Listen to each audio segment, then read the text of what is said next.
की सरकार आएगी तो पेंडिंग भर्ती के जो पीड़ित युवा है उनके आप साथ रहोगे, उनकी मांगे पूरी करोगे। और साथ का साथ में अभी तक हमने जो कोर्ट केस लगाया था उस कोर्ट केस का जो फैसला आया था उसके खिलाफ वापस अपने रिव्यू पिटीशन नहीं लगवाया है। तो यदि आपका सहयोग हो और अच्छा कोई वकील हो तो इन बच्चों सब बच्चे डॉक्यूमेंट्स यहाँ पर लेके पहुंचे हैं और वो रिव्यू पिटीशन की भी वापस एक प्रक्रिया है जो भी हमें बताएं और या किसी ऐसे वकील से मिलाएं जो इन बच्चों को शायद वापस कोर्ट में लड़के न्याय दिलवा सके।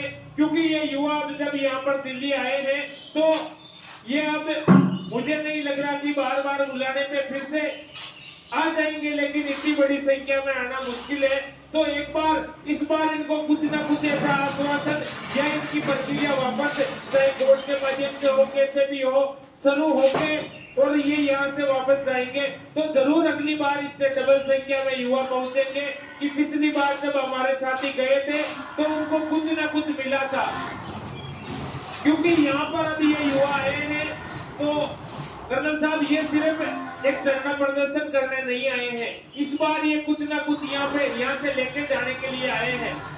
आप यदि मेरी बात ये सच है तो दोनों हाथ खड़े करके कर्नल साहब को बताओगे कि हमें कुछ ना कुछ इस बार लेके जाना है। हम बार बार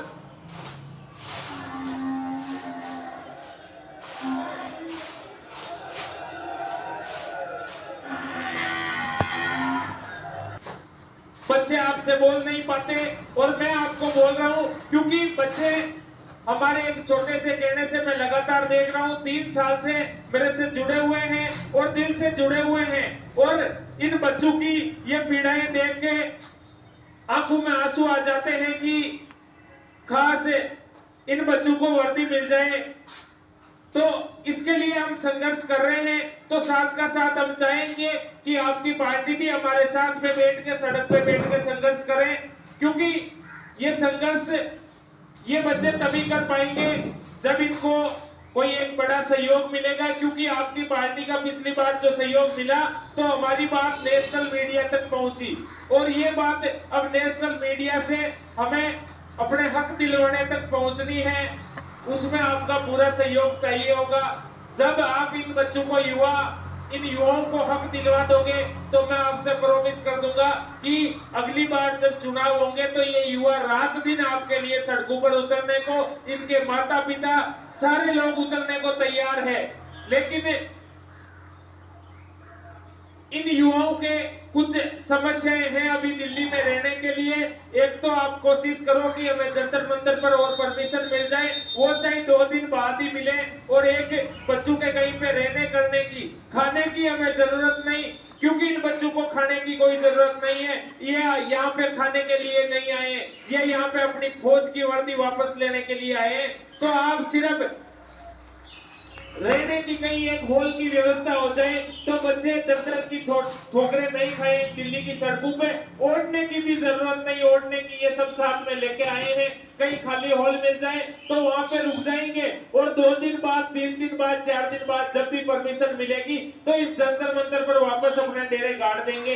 ये हम तैयारी करके आए हैं। तो ये सारी हो जाए तो एक बार मैं अब कर्नल साहब से निवेदन करूंगा कि आप इन बच्चों का मनोबल बढ़ाएं और इन बच्चों को आगे की ऐसी राह बताएं जिनसे ये सफल हो सके और इनको जो इनकी मंजिल है वो मंजिल पा सके, ये अपना हक ले सके। क्योंकि अब ये युवा इतने टूट चुके हैं कि अगली बार ये इन सड़कों पर यहाँ नहीं भटक पाएंगे। एक बार रेखा जी जो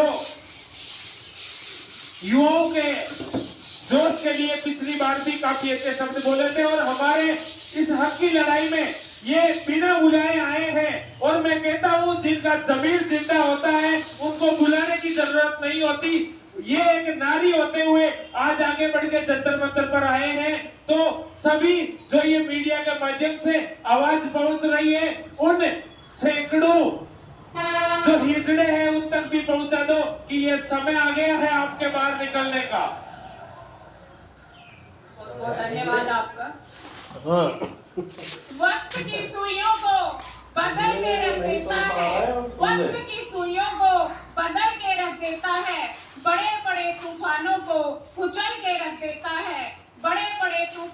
को कुचल के रख देता है। यार वक्त की क्या बात करते हो, वक्त की क्या बात करते हो। युवाओं का जोश तो पूरा भूगोल बदल के रख देता है। आज आप सभी का जोश देखकर मुझे उम्मीद है कि आप लोग अपना हक लेकर रहेंगे। और साथ में मैं पहले भी आप लोगों से कह चुकी हूँ कि अगर आप में जरा भी धैर्य है तो मुझे लगता है आपकी वो घड़ी आने वाली है और आपकी आवाज बनेंगे कर्नल रोहित सर, जो कि बहुत ही नेक दिल इंसान है और हमेशा से सेना और सैनिक की बातें उठाते आए हैं। ये दूसरा धरना है आप जंतर लोगों मंतर से का। मैं पहले भी काफी देर बोल चुकी थी, ये ज्यादा वो है समय ना, ना लेते हुए परेशान है। आप सभी से एक छोटा जिनका सा मेरा नंबर आग्रह आ गया रहेगा। लेकिन नौकरी नहीं क्योंकि मिली। पहले बताया था मैंने आप लोगों को कि एक सैनिक की बेटी हूँ और हाँ, सैनिक नंबर की आ गया पत्नी लेकिन हूँ नौकरी और नहीं सैनिक की माँ भी हूँ। आप लोग कोई भी कदम गलत कदम मत उठाना और अपने लिए संघर्ष करते रहना।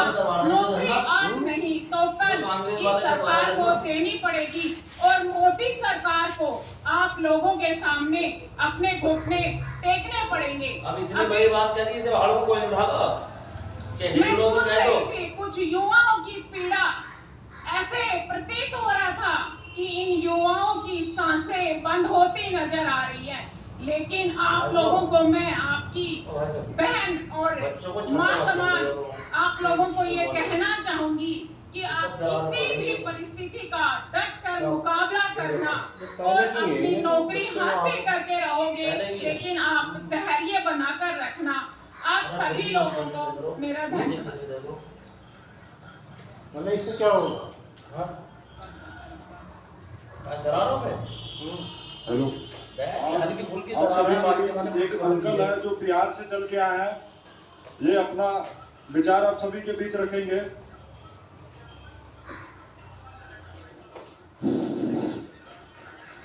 हस्तिनापुर के इस पावन धरती पर जंतर मंतर पर उपस्थित इसकी तो आवाज भी नहीं निकल रही है।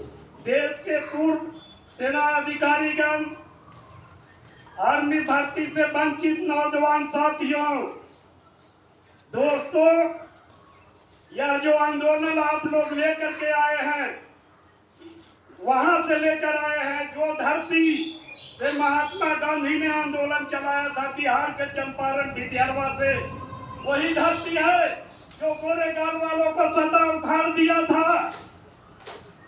वहीं से जयप्रकाश नारायण जी आंदोलन चलाए थे जो 1977 में कांग्रेस पार्टी की सरकार धराशायी हो गई थी। आप लोगों से मैं कहना चाहता हूं कि मोदी सरकार मजदूर, किसान, गरीब के बच्चे जो सेना में जाते थे उनको हक अधिकार से वंचित कर रहा है और आपको आने वाला पीढ़ी को बर्बाद कर रहा है। यही हालात रह गया था। गरीब मजदूर किसान के बेटा कभी तरक्की नहीं कर सकता है और सेना में कभी जो है भर्ती नहीं हो सकता है। यह बहुत बड़ा साजिश है देश के 90% गरीब तबके के लोगों को हक और अधिकार से वंचित रखने का। मैं आप लोगों से कहना चाहता हूं कि जब वही चंपारण आंदोलन गोरेगांव वालों को सत्ता से उखाड़ दिया था, वही आंदोलन 77 में कांग्रेस पार्टी को उखाड़ दिया था, तो यही आंदोलन आपको हम कह रहे हैं कि मोदी सरकार को भी जड़ से उखाड़ दो, नहीं तो 90% गरीब मजदूर किसान को हक को ये मार करके रख देगा जुगों जुगों तक के लिए। अगर यदि आप लोग ये लड़ाई नहीं जीत पाए तो जुगों जुगों तक वंचित रह जाएंगे मजदूर और किसान के बेटे। यदि मोदी सरकार कहता है घर घर में आर्मी बना देंगे, घर घर में खुशहाली लाएंगे, तो मैं इस मंच से कहना चाहता हूं, जंतर मंतर के ऐतिहासिक मंच से, कि आप सांसद विधायक भी संविधान में संशोधन करके नियम बना दो कि 5 साल जो एमपी विधायक रह जाएगा और दोबारा चुनाव नहीं लड़ेगा। बनाओ कानून। बड़े चुतर वाले लोग, तुम लोग 10 बार एमपी विधायक बन जाता है तो 10 पेंशन लेता है। मजदूर किसान के बेटा जो भारत माँ को देश सेवा करने के लिए शहीद होता है, मरने के लिए तैयार रहता है, उसको पेंशन बंद कर दिया, उसको सिक्योरिटी गार्ड का नौकरी दे रहे हो। सिक्योरिटी गार्ड का भी नौकरी कोई करता है तो 10 साल 15 साल 20 साल करता है। इसलिए मेरा आग्रह है ये नौजवान साथियों से कि किसी भी देश का ताकत वहाँ के नौजवानों में होता है। लोकतंत्र में असली ताकत जनता में होता है।